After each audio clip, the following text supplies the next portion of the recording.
Biskur dilata Jang surge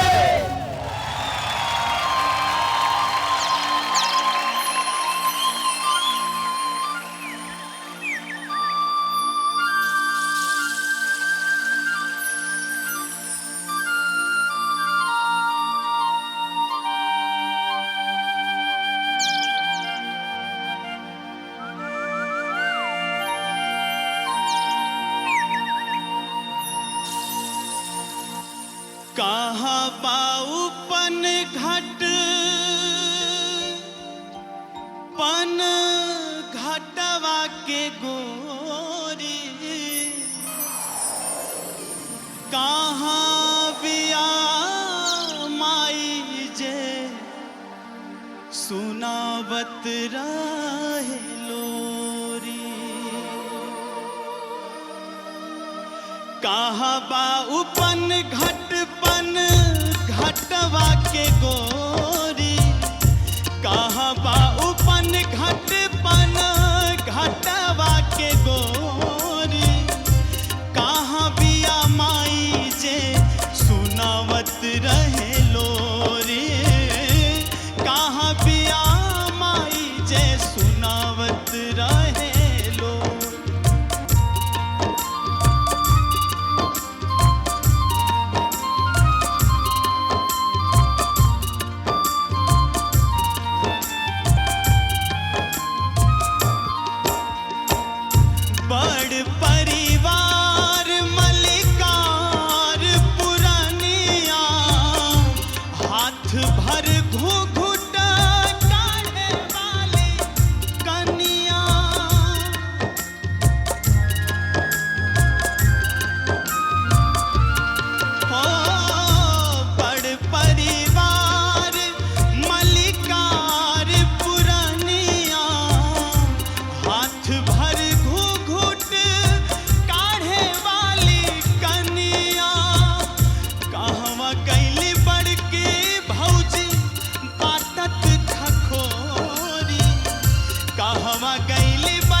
सबके प्रणाम गोड़ लगतानी भोजपुरिया जहान हम अक्षरा सिंह स्वागत करतानी बिस्क फार्म बिस्कुट जिला टॉप जंग सुर के पावर्ड बाय सुपीरियर सिल्क। धन्यवाद मनोहर बाबू, आज तो एकदम हर हर मनोहर बोले के मन करता। अरे तो बोल नहीं हर हर मनोहर, हम तो चाहते तो एक बार बोल दी भाई, हर हर मनोहर। बहुत बहुत धन्यवाद अक्षरा जी। और हम कुछ कहल चाहता नहीं जी जी कहल ही चाहता नहीं कि आपके तो हम बहुत बढ़िया फैन बटले बानी, साथे साथे जे कार्यक्रम के देख रहल बाटे वो आपके परम भक्त हो गइल बा। आपके अदा के, आपके बोले के तरीका के, आपके हेयर स्टाइल के, आपके पहने के ढंग के पूरा भोजपुरिया कायल हो गइल बा। जहाँ जहाँ हम जा रहल बानी सब यह चर्चा करता कि अक्षरा जी बड़ा सुंदर लगता नहीं। अरे धन्यवाद, आप सभी दर्शकन के इतना प्यार मिलल, इतना आशीर्वाद मिलल, वो खातिर शुक्रिया। अच्छा, का हाल बा प्रतिभागियन के का जैसे कि आप जानते बाने कि काल के परफॉर्मेंस 7 जिला के भइल बाटे और 7 जिला के परफॉर्मेंस में एक जिला कमजोर कड़ी बाटे। कमंडल जरा के आप कहिला सब कमंडल के रूप में उनकरा के जाने ला, तो कमंडल भाई कमजोर कड़ी के रूप में बाना। और आज के परफॉर्मेंस के बाद ये पता चली कि कमंडल भाई सेफ हुई हाँ या फिर एलिमिनेशन के भंवर जाल में फंस के एक कार्यक्रम के छोड़ के चल जाइए। बिल्कुल। सारे प्रतिभागियन के हमरा तरफ से ऑल द बेस्ट कहीं। जी बिल्कुल। ठीक बाटे। और जाते जाते एक बात कहब कि जैसे आप हमार फैन बानी, हम आपके डिम्पल के फैन बानी। बहुत बहुत धन्यवाद। धन्यवाद। आप रही मंच पर और हम जा रहल बानी प्रतिभागी लोग के साथ बैक स्टेज पे। धन्यवाद। तो चलिए शुरू कइल जाओ आज भोजपुरिया इतिहास के सबसे अनोखी जंग के और स्वागत कइल जाओ न्याय मंडल के। संगीत के ऐसन साधक जिनकर आवाज, अदा और अंदाज के हो गइल बा सब केहू कायल। राजेश पांडे जी। भोजपुरिया संगीत के ऐसन झनकदार आवाज जिनकर आवाज के बिना केहू के भी दिन पूरा ना होला। मलिकाए सुर इंदु सोनाली जी। साथ ही साथ स्वागत कइल जाओ मोनेट पासपोर्ट ऑडियंस के जे सबके हौसला बढ़ा रहल बा। शो के शुरुआत होके से पहले हम आप दोनों से चाहब कि ई बताएं कि एक जिला आज एलिमिनेशन के भंवर जाल में फंसल बा, उनका खातिर आप का कहे के चाहब? शुभकामना देवे चाहब कि बहुत बहुत शुभकामना उनका और बहुत अच्छा मेहनत करे ताकि और आगे जाए। राजेश जी। ऐसा बात लिखे कि वो लड़का अच्छा न कैलस, अच्छा प्रयास कैलस। बाकी हमार शुभकामना बा ई झनकार चाहे कि वो जीतोस चाहे कोई हारस, लेकिन एकर झनकार है मंच के थ्रू महुआ टीवी के सौजन्य से पूरा विश्व में गूंजी। तो करल जाओ आगाज आज के जंग के और बुलावल जाओ पहला जिला के योद्धा के। मैदाने जंग में आपन सुर के नया रंग के साथ उतर रहल बाड़न ऊ योद्धा जे आपन जिला के प्रति फर्ज के निभावे खातिर दुनिया के कौनो भी बाधा के भेदे खातिर हरदम तैयार रहेले। तो जोरदार ताली के साथ स्वागत करी जिला गोरखपुर के छैला जितेंद्र सिंह अंशु के।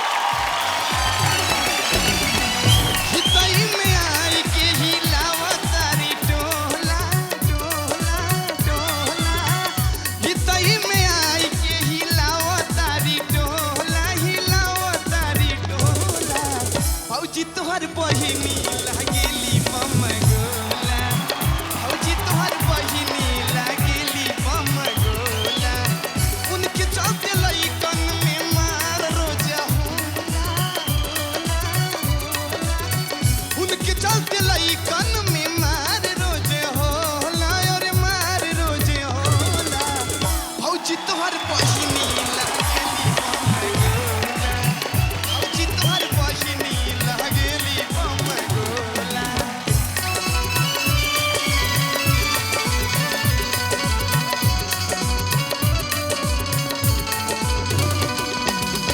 बस में जवानी नइखे हरदम सतावेली, हाय हाय देखी के अकेला हमके पीछे से खुदी हवेली।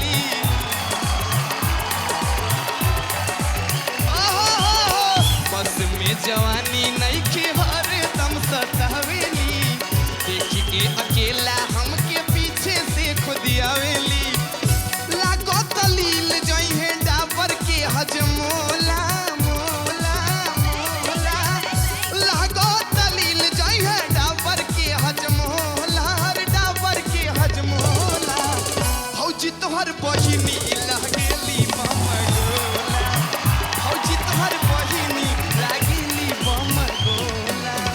हितई में आई के हिलावा दाढ़ी डोला डोला डोला, हितई में आई के हिलावा दाढ़ी डोला हिलावा दाढ़ी डोला, भौजी तोहर बहिनी हो गइली बम गोला, भौजी तोहर बहिनी हो गइली बम गोला, इनके चलते लइकन में मार रोज होला, भौजी तोहर बहिनी हो गइली बम गोला। का? कैसे बम गोला?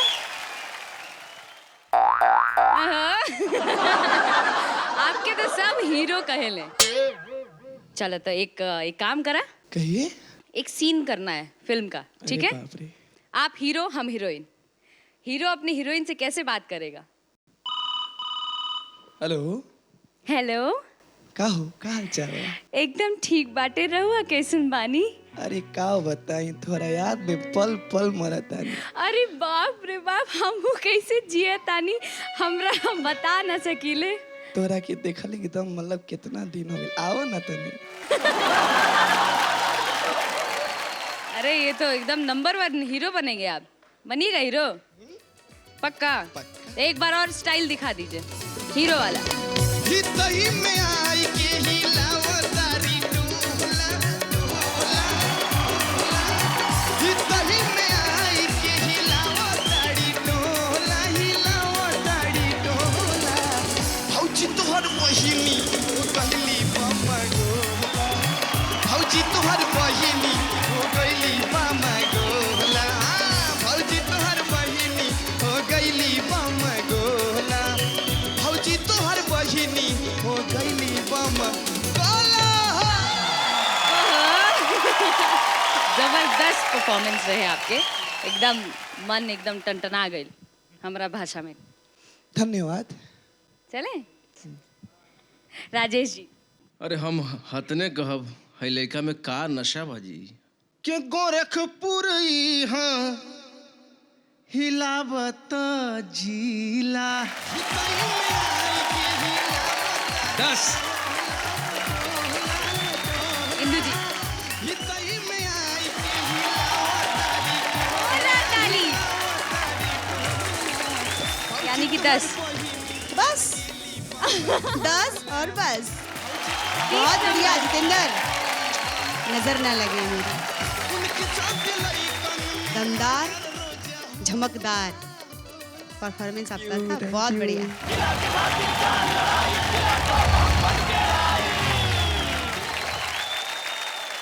बीस नंबर हो गया, सेफ हो गए एकदम। मजा लीजिए जाके bank stage Pay. Thank you. ठीक बाटे। बधाई होती हम सब सेफ हो गई बाटा। आगे कैसन रणनीति बनी बा, का योजना आगे बनी तोहार? ये आज मजा आ गया, 20 में 20 मिलल, पिछला भी 20 से 20 मिलल चल होता। आइए कोशिश बा कि 20 में 20 मिलत चल जा और अपने जिला के जिला टॉप हम बनाई। 20 नंबर पाके गोरखपुर के हो चुकल बा शंखनाद।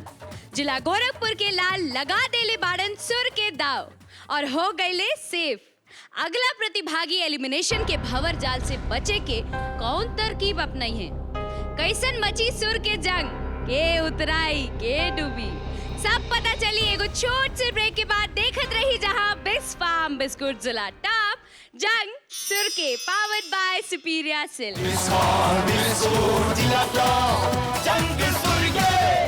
आजा घरे छोड़ी के तू दिल्ली देवरा तूड़ी।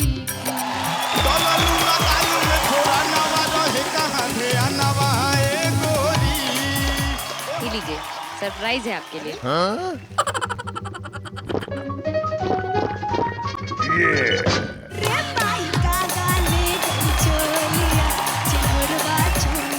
जिस स्टाइल से बोलती हो ना तुम, ये करेंगे।